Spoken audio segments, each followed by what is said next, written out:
Napakagandang araw naman po sa inyong lahat mga kaboses. Sa lahat po natin ng mga tagapakinig, solido hong mga taga-subaybay po sa ating mga programa dito sa Vox Populi PH. Magandang araw po sa inyong lahat. And for today's video ho, pag-uusapan ho natin ito. Nako, napakainit po nitong revelasyon ho ni Rodante Marcoleta ho, ni Congressman Rodante Marcoleta. Kasi sinabi niya ho rito mga kaboses, yung perang nagagastos daw araw-araw ng ating bansa. Nako, masashock kayo mga kaboses kung gaano kalaki kasi kongresista ito talagang alam niya yung mga lumalabas sa pera dyan sa ating gobyerno. Ano po mga kaboses? Po, pakikinggan po natin itong statement to, pamahayag ho ni Representative Rodante Marcoleta ho mga kaboses. Narito po ang kanyang pahayag. Tingnan po ninyo yung corruption dito sa bansang ito. Nalulunod na tayo sa corruption. Magkano ang ginagasta ng ating bansa araw-araw? Magkano? How much does this country spend every day? Ayun. Do you have an idea? 15.8 billion pesos Wow. every day.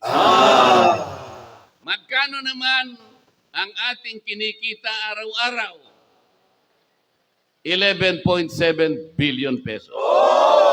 So gumagasta tayo ng mas marami kaysa kinikita natin. Nako po. Anong deficit? 4.1 billion pesos. Nako, ang laki.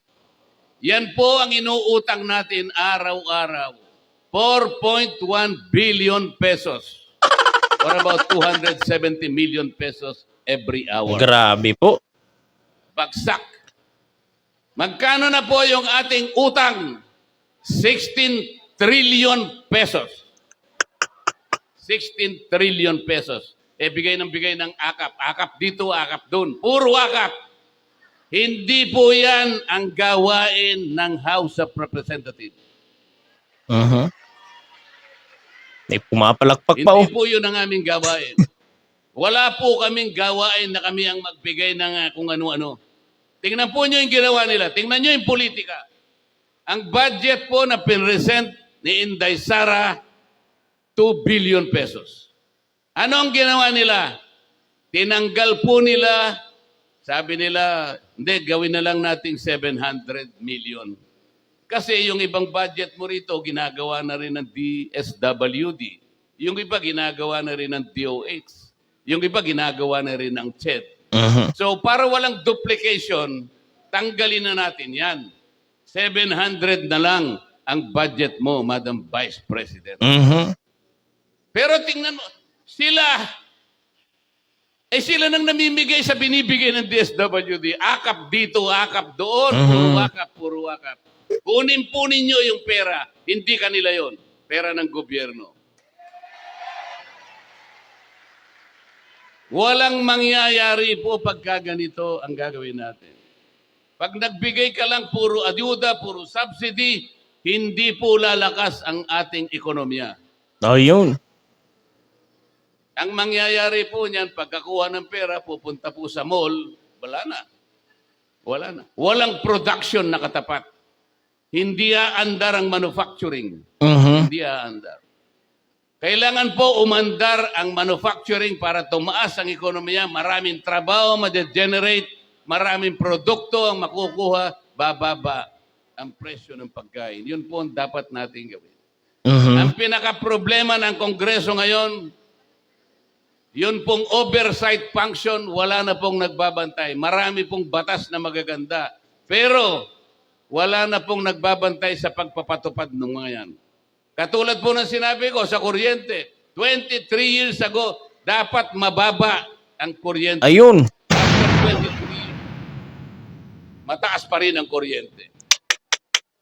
Tingnan po nyo yung mga barangay. Ilan ang barangay sa buong Pilipinas? Ilang bilang po? 42,000 barangays in this country. Ilang porsyento po ng 42,000 barangays ang nakatitindig sa sariling paa? How many percent are self-reliant?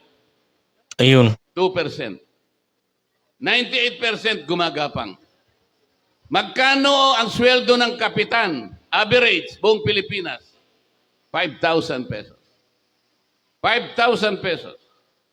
Sa ibang affluent barangays, 38,000 pesos. Ayun. Hindi magkakapareho. Magkano ang tanod? 800 pesos a month. Paano mabubuhay ang tanod? 800 pesos a month. Ayun po mga kaboses, narinig nyo ho, si Representative Rodante Marcoleta. Kung totoo po ang sinabi ni Congressman Marcoleta ho, mga kaboses, kung naniniwala ho kayo sa kanya, yung sinabi ho niyang 58.8 billion daw yung ginagastos ho ng ating gobyerno araw-araw ho, mga kaboses. Ha? Araw-araw ha? Napakalaking pera po na nagagastos araw-araw, mga kaboses. Imagine that, 15.8 billion. Pera ho natin yan. Ito 15.8 billion, sana kung talagang nalagayan doon, mga kaboses, araw-araw sa mga talagang problema ng ating bayan. Siguro, mga kaboses, maginhawa po yung buhay natin.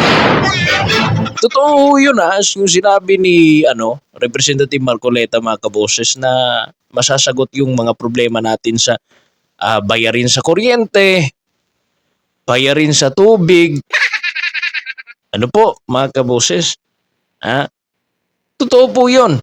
Posible ho, mga kaboses, sa napakalaking pera po nito. And imagine, siyempre, nag-generate ng income yung gobyerno natin sa pamamagitan ho ng tax. Luging-lugi ho ang ating bayan. Sa sinabi pa lang ho ni Representative Marcoleta, ewan ko lang kung totoo ito, mga kaboses, pero abangan ninyo. Kasi baka may makita tayo hong mga data para dito, mga kaboses. And i-compare natin sa statement ni Representative Marcoleta. Ano po, mga kaboses? Kasi gusto natin malaman kung totoo ito, mga kaboses. Napakalaking problema nito ng ating bayan. Malaki yung gastos, maliit yung kita. Imagine, 15.8 billion ang ginagastos araw-araw ng ating gobyerno. Tapos yung kinikita araw-araw, 11.7 billion lang. Luging-lugi ho tayo ng 4.1 billion Tama ba ako? 4.1. Yes.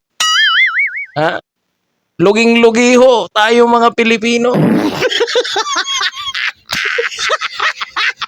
Kaya pala, hindi na tayo magtataka na napakalaki ho ng ating utang, 16 trillion na ho, mga kaboses.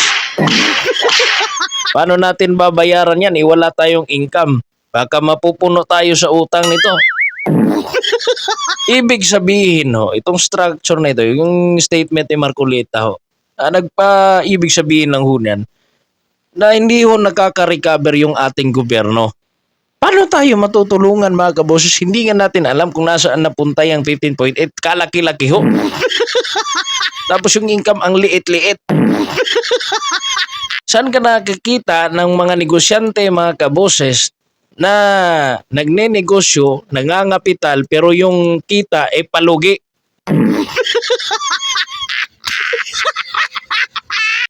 Akala ko ba magagaling itong mga nasa gobyerno?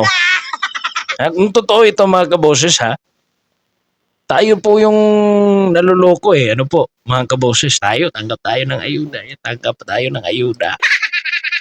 Ayuda dito, ayuda doon. Hindi natin alam, palugi na pala yung bayan natin.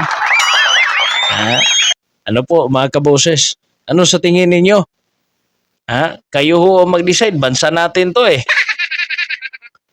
11.7 billion lang yung income everyday. Yung gastos everyday, 15.8 billion.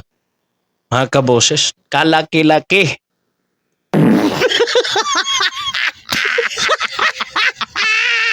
Palugi pa ang ating bayan. Di pa tayo nakakabayad sa utang. Lumalaki, lumulubo ang ating utang. Tapos aasa tayo na bababa ang presyo ng bigas. Aasa tayo bababa ang presyo ng bilihin. Aasa pa kayo. Aasa pa tayo na magiging okay yung mga infrastruktura. Aasa pa tayo na marami tayong flood control projects.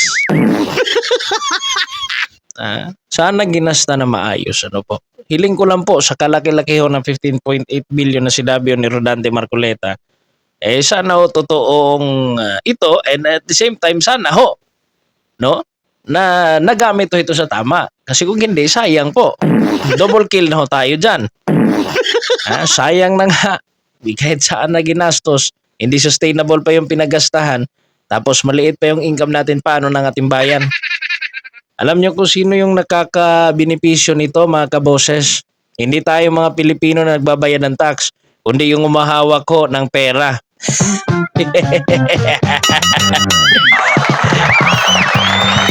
Alam nga naman ho sino, ano po?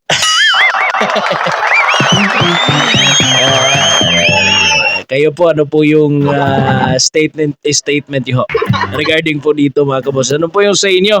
Comment nyo sa baba, mga kaboses. Comment po kayo sa lahat po ng atin pong mga natalakay ngayong oras na ito, mga kaboses. And huwag niyong kalimutan ho mag-subscribe, mag-like and share na lang din po para po sa mga panibagong update po na nagaganap sa ating bayan po, mga kaboses. Maraming salamat po sa inyong pakikinig. Maraming salamat din ho sa inyong pagsubaybay, mga kaboses. Nasa 255 subscriber na po tayo, mga kaboses. Napakaraming salamat po sa ating mga supporters. Maraming salamat po sa inyong lahat. God bless po. Vox Populi PH. Bye-bye.